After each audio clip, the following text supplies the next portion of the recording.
আবার সকাল সকাল বেরিয়ে গেলাম সেই চোর পুলিশের খেলা খেলতে। যারা টেকনিশিয়ান তাদের কাছে এই জিনিসটা চোর পুলিশের খেলাই মনে হয়।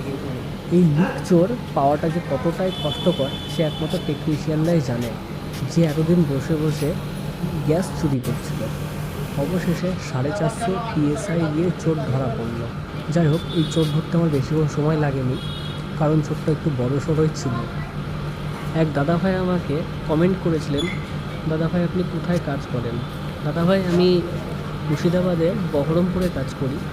বহরমপুর ছাড়া আমি বাইরে কোথাও যাই না সচরাচর, কারণ বহরমপুর ছাড়া কোথাও টাস্ক সেরকমভাবে পাইনি। হ্যাঁ, আগে আমি বাইরে কাজ করতাম, মালদা, শিলিগুড়ি, বর্ধমান, আলিপুরদুয়ার সব কাজ করে এসেছি, বাট আমার বাড়ি বহরমপুর, আমি বহরমপুরে এখন কাজ করি। আমার ভিডিওগুলো অনেক সিনিয়র টেকনিশিয়ান দাদারাও দেখো। আমার কাছে যদি কোনো রকম কোনো কিছু ভুল হয়ে থাকে দাদারা অবশ্যই কমেন্ট করে আমাকে জানাবে, আমি ভুলটা সংশোধন করার চেষ্টা করব। আর ভালো লাগলে অবশ্যই লাইক করো।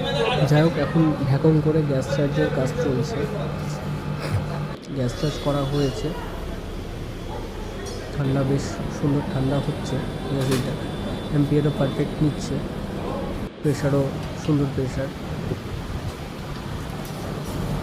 ভালো লাগলে অবশ্যই লাইক করবে।